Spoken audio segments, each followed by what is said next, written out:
Well, if you're on the website, then you'll be looking at all the pages through there, and what we've done is decided to make a little video to try and help people with really basic inquiries.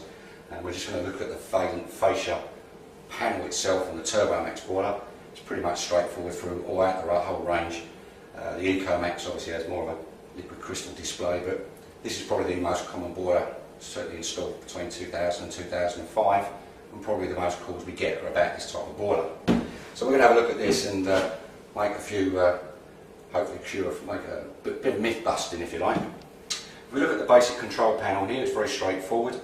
On the right hand side we see we have a pressure gauge, and it's very important you keep an eye on this because this indicator tells us how much water is actually in the system.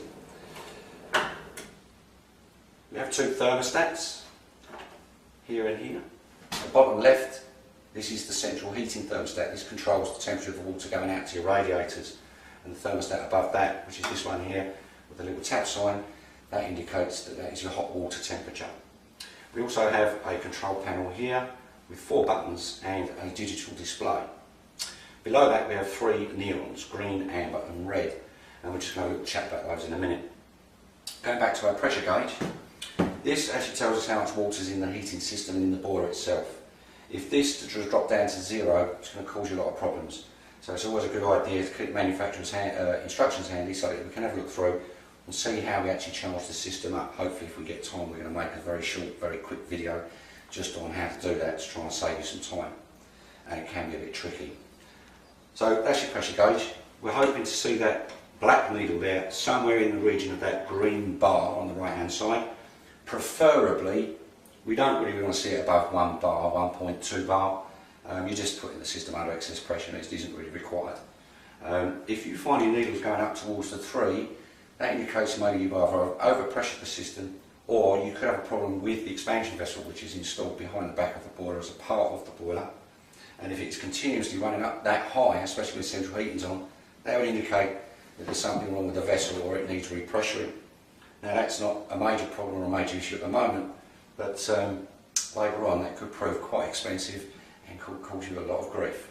So if you do find that, it's worth giving someone a call. This control knob is very simple, 1, 0. It's either on or it's off. This is the power control for the boiler. This is a secondary control actually on the boiler, away from the 3 amp fuse spur, socket or plug or whatever it is, the power source that's actually feeding the boiler. So even though you've got it switched on here, you will need to have it on switched on here. Now, an easy way of telling whether the boiler's actually got power going to it or whether this is turned on is by looking at the very small liquid crystal display situated here. And at the moment it's telling me there's 25 degrees. Now a lot of people get confused with this. Now this isn't an indicator of your hot water temperature, it's not an indicator of your heating temperature or room temperatures. This is directly connected via this NTC or thermistor at the top of the heat exchanger. And all that is telling us is how hot or the temperature of this pipe coming out of the boiler. Now that's not a lot of good to you, but it's very useful for us, which is why it's there. Now the only really thing that a consumer could use that for maybe is just to see if there is actually electricity going to the boiler. If I was to turn the power off, the display goes blank. So obviously there is no electricity now going or feeding into the boiler. So I'm going to turn that back on so we can carry on. Heating thermostat, hot water thermostat. Very simple. I simply turn the thermostat up to the temperature I want for my hot water and adjust it as required depending on how much water I'm drawing off and how hot I want it. The central heating thermostat, if I turn this up, I'm not going to do it because the boiler will come on, but if I turn that up, that actually controls the temperature of the water going to the radiators. Okay? If I turn it down very low, the radiators won't get very hot. If I turn it up very high, the radiators will get extremely hot. But it doesn't control the temperature of the room or the house. Okay? This just controls the temperature of the water that comes out of the boiler. So it's a control, but not really a good control. Now the one thing I do want to mention, because we get a lot of problems with this, do you find your boiler keeps coming on for no reason in the middle of the night?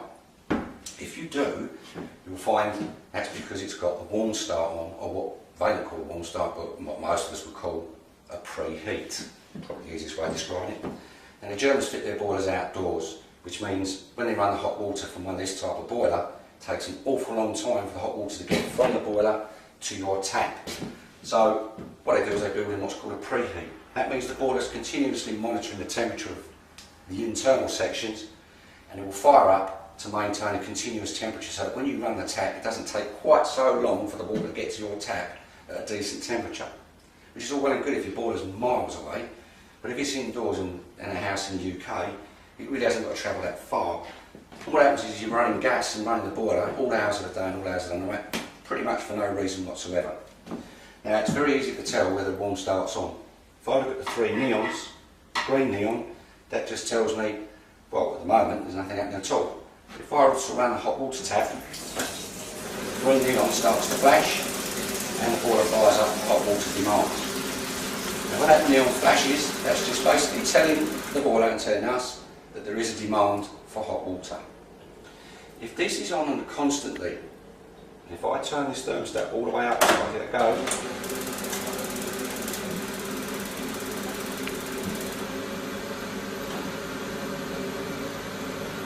the light will remain on constantly once the boiler is shut down, indicating that the warm start is in operation. Now we don't want the warm start in operation, we're trying to turn it off. It's very simple to do. To operate it or to get the facility to come on, I turn the thermostat as far around as possible and then turn it back to where I set the thermostat to. Or when I knock it off, I simply turn it back that way as far as it will go, and the green light goes off, and then I can set my thermostat back to where I want. Don't forget to turn it back because you won't get any hot water. So basically that's your warm start. All the other controls very, very simple.